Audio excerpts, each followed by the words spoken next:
Fala pessoal, tudo bem com vocês? É uma grande alegria estarmos juntos novamente.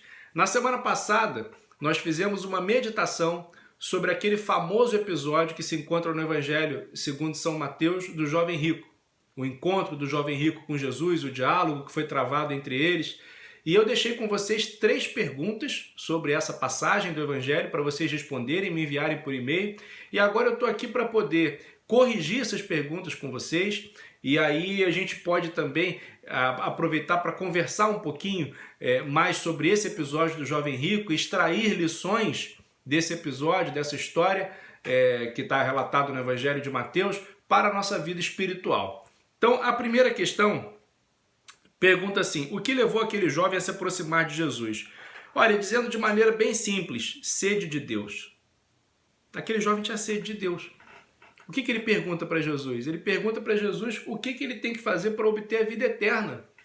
Aí você pode pensar assim, poxa, mas era um jovem rico, era um jovem que tinha muitas posses.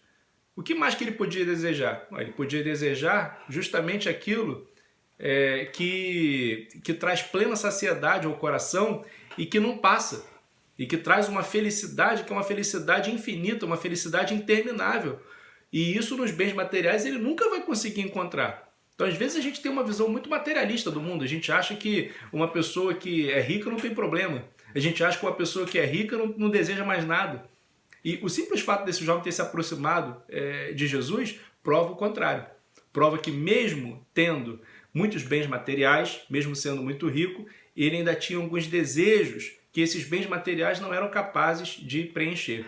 A gente vê no capítulo 6 do Evangelho de São João, quando Jesus fez um discurso na sinagoga de Cafarnaum, foi um discurso assim muito duro, muitas pessoas deixaram de seguir Jesus naquele momento.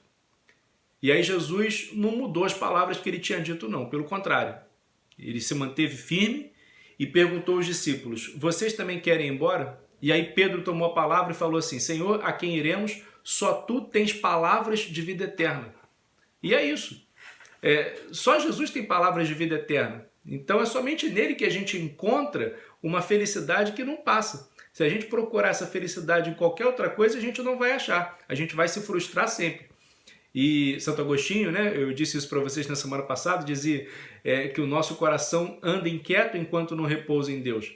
Você pode possuir tudo que esse mundo tem a oferecer. Você pode ter fama, você pode ter prestígio, pode ter poder, pode ter sucesso. Se você não tiver Deus, você não tem nada. C.S. Lewis dizia assim: é uma tragédia nós dizermos que nós temos tudo que nós precisamos se esse tudo não inclui Deus. Porque isso significa que nós estamos profundamente equivocados sobre aquilo de que nós temos necessidade. Nós não reconhecemos a necessidade que nós temos de Deus. Deus, na verdade, é o único necessário. Você pode perder tudo. Se você tiver Deus, você está seguro. Você pode, por outro lado, ter todas as coisas. Se você não tiver Deus, você não tem nada. Você não tem absolutamente nada. É como aquele outro homem, um exemplo que Jesus deu no Evangelho, do homem que encheu os celeiros de víveres e disse à própria alma: come, bebe e regala-te. E Deus disse: insensato, ainda hoje exigirão de ti a tua alma. E o que você tem para oferecer? Então nós devemos ajuntar tesouros no céu, porque lá no céu a traça não corrói. Mas aqui, tudo que nós temos aqui, nós vamos perder. Nós não vamos levar nada conosco. Então a gente não pode achar que essas coisas materiais, por mais importantes que elas sejam, a gente não pode achar que essas coisas materiais elas vão trazer plena saciedade, vão trazer a felicidade para o nosso coração. Não vão. E esse jovem, ele desejava mais do que ser rico, mais do que ser poderoso, ele desejava vida eterna. E foi isso que ele foi buscar em Jesus. Mestre, o que eu devo fazer para possuir a vida eterna? Jesus diz a ele, então, que ele deve observar os mandamentos. Se você quiser entrar na vida, então você observa os mandamentos. Ele diz que ele observava os mandamentos desde cedo na sua vida. E Jesus então fala: se você quiser ser perfeito, vende tudo que você tem, dá para os pobres, vem comigo, você vai ter um tesouro no céu. E aí Jesus tocou na ferida dele, porque por mais que ele desejasse estar com Deus, ele não estava pronto, ele não estava maduro para renunciar àqueles bens materiais. Então, na verdade, ele não amava Deus sobre todas as coisas. Porque os bens materiais eram o Deus dele. E então, por mais que ele tivesse aquele desejo no coração por algo a mais, ele não conseguiu ser forte o suficiente para renunciar àquilo que era muito importante para ele, para poder abraçar a vida eterna, para poder abraçar o seguimento de Jesus. Mas, na verdade, a gente tem que ser forte para isso, né? Perder tudo para ganhar tudo. O C.S. Lewis dizia também, né? Tudo aquilo que você quiser manter para você, você vai perder. Agora, se você buscar o reino de Deus em primeiro lugar, todas as outras coisas te serão dadas por acréscimo. Né? Nada que em você não tenha morrido vai um dia ressuscitar. Então, assim, a nossa vida, a gente precisa perder para ganhar. A gente precisa renunciar às coisas para que o nosso coração esteja livre, para que o nosso coração tenha espaço para Deus. Se a gente vai lotando o nosso coração de coisas materiais, de prazeres mundanos, de coisas aqui desse mundo, a gente acaba esquecendo de Deus, a gente acaba caindo na tentação do orgulho e da autossuficiência, como se nós tivéssemos tudo que nos é necessário e não precisássemos de Deus, como se nós fôssemos capazes de prover tudo que é necessário para a nossa vida e como se Deus fosse na nossa vida um estorvo, como se Deus fosse um incômodo. Mas não, Deus é a fonte da nossa vida. E se a gente não se alimentar o tempo todo dessa fonte, se a gente não voltar constantemente a essa fonte da nossa vida, a gente vai então perdendo a amizade com Deus e a gente vai turvando a nossa visão, a gente perde a capacidade de colocar as coisas no seu devido lugar e aí Deus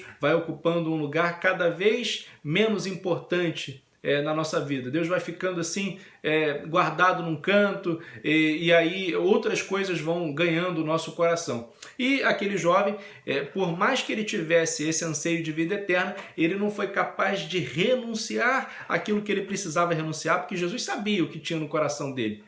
Jesus sabia que ele era avarento e que para que ele de fato amasse a Deus sobre todas as coisas, ele tinha que fazer aquele esforço, aquele sacrifício, aquela renúncia. Por isso Jesus exigiu aquela renúncia dele.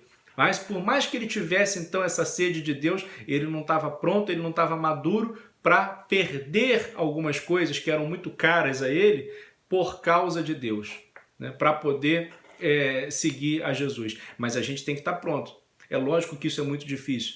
É lógico que muitas vezes a dor ela nos toma assim de assalto e de improviso. A gente não estava preparado, de repente, por uma crise financeira, a gente não estava preparado para perder a saúde por uma determinada doença que pode acontecer, a gente não estava preparado para perder algumas pessoas queridas, familiares, amigos, enfim, uma série de coisas que acontecem na nossa vida e que a gente não estava pensando nisso, a gente achava que a vida seria totalmente sem sentido se a gente perdesse aquelas coisas que eram muito queridas para nós, mas quando essas coisas nos são tiradas, a gente percebe então que a gente pode viver sem elas, a gente só não pode viver sem Deus. A gente tem que estar preparado para isso, né? As coisas acontecem, a gente pode perder a saúde, a gente pode perder o dinheiro, a gente pode perder pessoas muito queridas, Deus pode chamá-las para junto de si. Mas e aí? Quando a gente perder essas coisas, então a nossa vida perdeu completamente o sentido? Não, não, porque Deus é o único necessário. Agora, a gente tem que fazer o tempo todo esse esforço de manter em nós essa consciência de que Deus é o único necessário. E a questão 2 pergunta por que o jovem foi embora triste. Foi embora triste justamente porque os bens materiais eram como deuses de barro, eram ídolos para ele. E os ídolos não são o Deus verdadeiro, os ídolos são deuses falsos. Eles nos enganam, eles nos iludem. Ele achava que a segurança da vida dele estava nessas coisas, mas não estava. Então, no fundo, ele estava querendo que os bens materiais trouxessem satisfação, plena felicidade para ele e estava depositando nessas coisas que ele tinha uma esperança que essas coisas não têm a capacidade de corresponder, né? de suprir as necessidades mais profundas do coração dele. Não tem como, não tem como. Só Deus pode fazer isso. Nós temos no nosso coração um vazio do tamanho de Deus, só Deus pode preencher.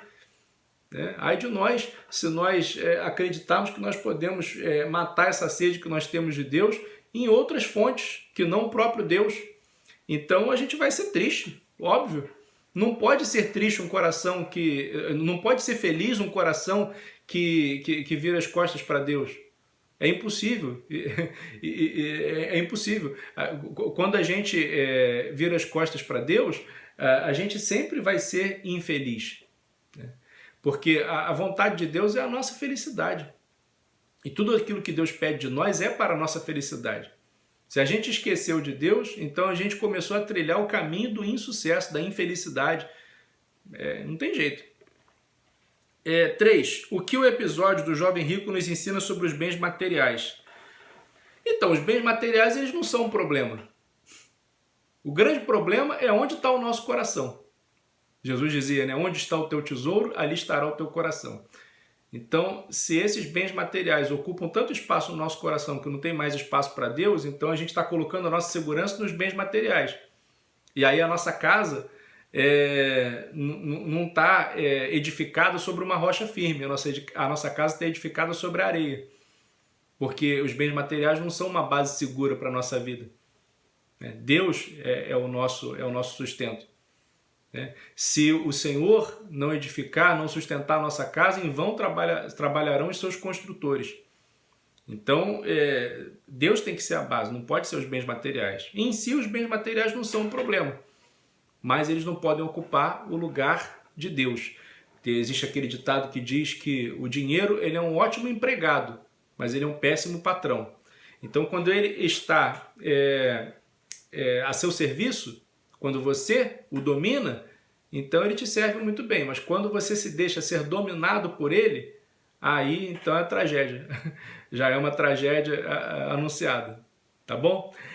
Bom, espero que vocês tenham entendido esse conteúdo, que tenha servido aí como lição de vida pra gente. O Evangelho é um tesouro inesgotável, e dele a gente sempre tira lições para a nossa vida. Então, fiquem com Deus, um grande abraço, até semana que vem. Valeu!